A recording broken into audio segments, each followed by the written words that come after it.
विद्यार्थी मित्रांनो, आज आपण एक अत्यंत महत्त्वाचा पाठ या ठिकाणी पाहणार आहोत। पाठाचं नाव आहे वर्णमाला। मुलांनो, आपण ही वर्णमाला इयत्ता पहिलीपासून शिकतो, परंतु या वर्णमालेचे बरेचसे काही भाग असतात। जसं की या वर्णमालेमध्ये ती वर्णमाला जी आहे, स्वर, स्वरादी, व्यंजन आणि ही संयुक्त व्यंजन, त्या सर्वांनी मिळून ही आपली वर्णमाला तयार झालेली आहे। पाहूया आपण या वर्णमालेमध्ये नेमकं काय काय आहे।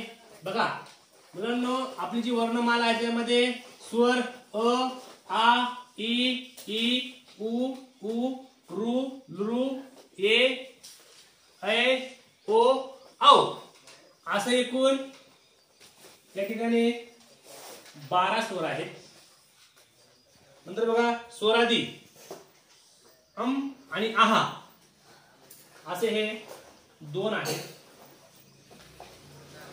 आता व्यंजन बघा, क, ख, ग, घ, न, च, छ, ज, झ, न, ट, ठ, ड, ढ, न, त, थ, द, ध, न, प, फ, ब, भ, म, य, र, ल, व, श, स, स, ह, ल।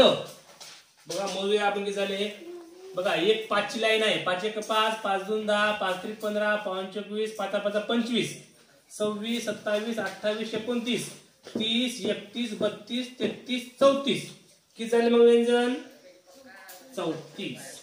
बघा मुलांनो, ही जी तुम्हाला वर्णमाला या ठिकाणी मी दाखवलेली आहे, ही वर्णमाला कोणती आहे? तर ही वर्णमाला आहे मूळ वर्णमाला आहे। मूळ, आपण तिला पारंपरिक देखील म्हणतो। मूळ पारंपरिक वर्णमाला आहे। बघा याच्यामध्ये किती, बघा स्वर 12 आहेत, स्वरादी 2 आहेत, व्यंजन किती आहेत? 34। हे दोघांची बेरीज करा, झाले 14 आणि हे 14 मध्ये 34 मिळवा, किती झाले? 48। तर मुलांनो, जी पारंपरिक जी मूळ वर्णमाला आहे, या मूळ वर्णमालेमध्ये 48 या ठिकाणी काय वर्ण आहेत। पण मुलांनो, तुम्हाला माहित आहे नव्यानं काय झालं? या ठिकाणी 2 नाव आहेत। त्याचं नाव आहे अरविंद मंगरुळकर आणि महादेव पांडुरंग सबनीस यांनी काय केलेलं आहे, याच्यामध्ये बदल सांगितलेले आहेत। जे तुम्हाला सांगतो बघा, एक नाव आहे, त्याचं नाव आहे अरविंद मंगरुळकर। बघा, अरविंद मंगरुळकर यांनी काय केले बघा, अरविंद मंगरुळकर यांनी काय केले बघा, त्याने सांगितलंय की बाबा ॲ आणि आ हे दोन्ही देखील काय आहेत? स्वर आहे। याची तुम्ही काय करा, याच्यामध्ये तुम्ही त्याला घ्या असं सांगितलं। आणि नव्याने या ठिकाणी मुलांनो 2 स्वर या ठिकाणी समाविष्ट झाले, ज्याचं नाव आहे ॲ आणि अ। मग या ठिकाणी 12 मध्ये 2 झाले, किती झाले? हे 14। आता बघा पुन्हा अभ्यास झाला, मग नंतर काय सांगितलं बघा, महादेव पांडुरंग सबनीस नाव पुढचं बघा, महादेव पांडुरंग सबनीस यांनी काय सांगितलं की तुम्ही वर्णमालेमध्ये श आणि ज्ञ या दोघांचाही समावेश करून घ्या। मग अशा प्रकारे मुलांनो, या पुन्हा आपली जी वर्णमाला आहे त्या वर्णमालेमध्ये श आणि ज्ञ त्या ठिकाणी समावेश करून घेतलं गेलं। अशा प्रकारे ही झाली मूळ पारंपरिक वर्णमाला। आता जी आधुनिक वर्णमाला आहे, त्या आधुनिक वर्णमालेमध्ये आपल्याला पाहायला झालं तर मुलांनो, हे 2 स्वर आणि हे 2 व्यंजन या ठिकाणी वाढले, म्हणजेच काय झालं, या 48 मध्ये 4 जास्त झाले, एकूण झाले 52।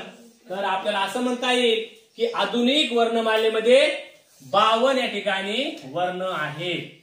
बघा मुलांनो, अशा प्रकारे आपल्याला हा भाग समजणं खूप महत्वाचं आहे. मी तुम्हाला आज काय सांगितलेलं आहे, जे मूळ पारंपरिक वर्णमाला आहे आणि जी आधुनिक वर्णमाला आहे हे तुम्हाला सांगितलेलं आहे. मग तुम्हाला प्रश्न येतो, आपल्या मूळ वर्णमालेमध्ये एकूण किती वर्ण होते? तर 48 होते. आणि विचारलं तुम्हाला, जी आधुनिक वर्णमाला आहे यामध्ये किती आहेत? तर 52 आहेत. आणि 52च का आहेत असं विचारलं, तुम्हाला सांगता आलं पाहिजे की नव्याने 2 स्वर या ठिकाणी समाविष्ट झाले. ज्यांच्या कोण होते? ते अरविंद मंगरुळकर यांनी काय सांगितलं, ऍ आणि अ हे 2 स्वर घ्या. मग आपण काय म्हणतो की नाही, बॅट ऍपल म्हणतो की नाही, म्हणजे ऍ आणि अ हे 2 स्वर या ठिकाणी अरविंद मंगरुळकर यांनी सांगितलं समावेश करा म्हणून हे 2 स्वर त्याच्यामध्ये ऍड झाले. आज घडीला आपल्या आधुनिक वर्णमालेमध्ये एकूण 14 स्वर आहेत. आणि नंतर महादेव पांडुरंग सबनीस यांनी काय सांगितलं की बाबा हे श आणि ज्ञ हे देखील या वर्णमालेचा भाग आहे, यांना आपण समावेश करून घ्या. मग या श आणि ज्ञला देखील समावेश केलं. अशा प्रकारे हे 2 आणि हे 2 एकूण झाले 4. या जुन्या म्हणजे मूळ पारंपरिक वर्णमालेमध्ये 4 समावेश केलं, एकूण आले 52.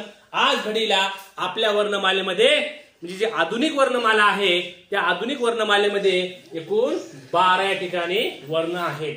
समजलं का? यानंतरचा भाग स्वर असेल, व्यंजन असेल. नंतर या स्वरामध्ये देखील ऱ्हस्व, दीर्घ, संयुक्त स्वर आहेत, हे आपण उद्याला पाहूया. ओके.